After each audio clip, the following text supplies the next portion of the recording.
राम राम भाइयों, आज हम बात करने जा रहे हैं एक ऐसी खबर की जो पिछले कुछ दिनों से देश भर में चर्चा का विषय बनी हुई है। दिल्ली हाई कोर्ट के जज के सरकारी बंगले में 15 करोड़ रुपए नगद बरामद। जी हाँ, आपने सही सुना, करोड़ों रुपए, वो भी नगद। ये कोई फिल्मी कहानी नहीं बल्कि हमारे देश की न्याय व्यवस्था से जुड़ा एक ऐसा मामला है जो हर नागरिक के मन में यह सवाल पैदा करता है कि आखिर ये पैसा कहाँ से आया, किसका है, और सबसे बड़ा सवाल, क्या हमारी न्याय व्यवस्था पर भरोसा अब भी किया जा सकता है। इस वीडियो में हम इस पूरे मामले के तह तक जाएंगे, तथ्यों को आपके सामने रखेंगे और समझने की कोशिश करेंगे कि आखिर सच क्या। तो चलिए शुरुआत करते हैं। दोस्तों, ये पूरा मामला शुरू होता है 14 मार्च 2025 को, जब दिल्ली हाई कोर्ट के जज यशवंत वर्मा के सरकारी बंगले में अचानक से आग लग जाती है। होली की छुट्टियों का समय था। यशवंत वर्मा अपने बंगले पर मौजूद नहीं थे और उस वक्त शायद ही किसी ने सोचा होगा कि ये आग कितने बड़े खुलासे का कारण बन जाएगी। फायर ब्रिगेड की टीम आग बुझाने पहुंचती है और जब वो नुकसान का जायजा लेने के लिए अंदर जाती है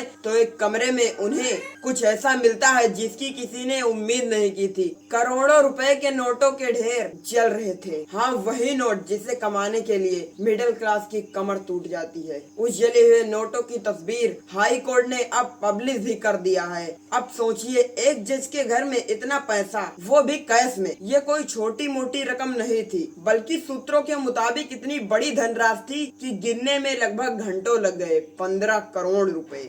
खबर जैसे ही बाहर आई, सोशल मीडिया से लेकर संसद तक हंगामा मच गया। लोग सवाल पूछने लगे, ये पैसा कहाँ से आया, क्या ये भ्रष्टाचार का सबूत है या फिर कोई और कहानी इसके पीछे छिपी हुई है। जब ये खबर कोर्ट तक पहुंची तो तुरंत एक्शन लिया गया। जज यशवंत वर्मा का ट्रांसफर दिल्ली हाई कोर्ट से इलाहाबाद हाई कोर्ट में कर दिया गया। जब इलाहाबाद हाई कोर्ट के जजों के तरफ से आवाज उठाया गया कि हम कोई कूड़ादान है जो भ्रष्ट लोगों को यहाँ ट्रांसफर कर रहे हैं, तो हाई कोर्ट ने उनके लिए फैसले लेने पर कुछ दिनों के लिए बैन लगा दिए। लेकिन सवाल ये है कि क्या सिर्फ ट्रांसफर से ही मामला खत्म हो जाता है। राज्यसभा में इस मुद्दे पर भी चर्चा हुई थी और उपराष्ट्रपति जगदीप धनखड़ ने पूछा, इस खुलासे में इतनी देरी क्यों हुई। कांग्रेस नेता पवन खेड़ा ने भी सवाल उठाया, ये पैसा किसका था और इसका जवाब कौन देगा। लेकिन अभी तक कोई आधिकारिक जवाब सामने नहीं आया है। न तो जज यशवंत वर्मा की तरफ से कोई बयान आया,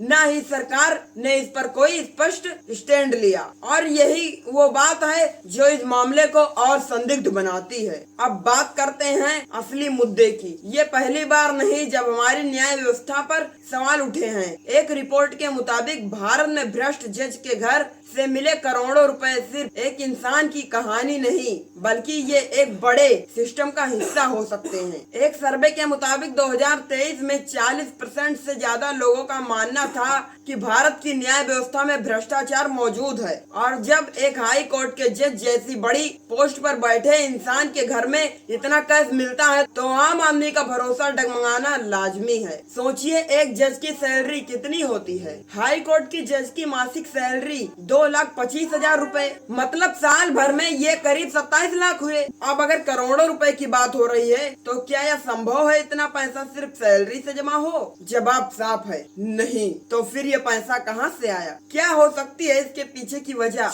अब कुछ लोग कह सकते हैं कि शायद ये पैसा किसी लीगल सोर्स से आया हो, जैसे प्रॉपर्टी की बिक्री या कोई पुराना निवेश। लेकिन अगर ऐसा था तो इसे बैंक में क्यों नहीं रखा गया? कैश में इतनी बड़ी रकम रखना अपने आप में एक बड़ा सवाल पैदा करता है। दूसरी थ्योरी ये हो सकती है कि ये पैसा किसी गैर कानूनी काम या नतीजों का हिस्सा हो, जैसे रिश्वत या फिर किसी बड़े घोटाले का हिस्सा। और ये कोई नई बात नहीं। 2011 में भी एक सेशन कोर्ट जज को रिश्वत लेते हुए पकड़ा गया था। 2018 में सीबीआई ने एक जज के खिलाफ भ्रष्टाचार का केस दर्ज किया था। ये मामले बताते हैं कि हमारी न्याय व्यवस्था पूरी तरह साफ सुथरी नहीं है। अब सवाल ये है कि इस मामले का सच क्या है। क्या जज यशवंत वर्मा दोषी हैं या फिर वो सिर्फ एक बड़ी साजिश का शिकार हैं? और सबसे बड़ी बात, क्या इसकी निष्पक्ष जांच होगी? क्योंकि अगर जांच में देरी हुई या इसे दबाया गया तो ये जनता के भरोसे को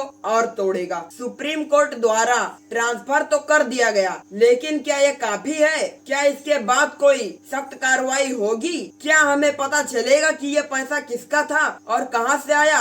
या फिर ये सिर्फ एक अनसुलझा रहस्य बनकर रह जाएगा। ये मामला सिर्फ एक जज की कहानी नहीं है, ये हमारे देश के भविष्य का सवाल है। अगर हमारी न्याय व्यवस्था ही भ्रष्ट हो गई तो आम आदमी का हक कौन देगा? इसलिए यह जरूरी है कि हम इस मुद्दे पर नजर रखें, कोर्ट में सवाल पूछें और जवाब मांगें। वैसे आपको क्या लगता है, ये पैसा रिश्वत का हिस्सा था या फिर कोई और खेल चल रहा है? नीचे कमेंट में अपनी राय जरूर बताएं और अगर आपको ये वीडियो पसंद आया हो तो अपने साथियों के साथ शेयर जरूर करें। चैनल को सब्सक्राइब करना ना भूलें। सच की तलाश जारी रखें। फिर मिलेंगे। जय श्री राम। हर महादेव।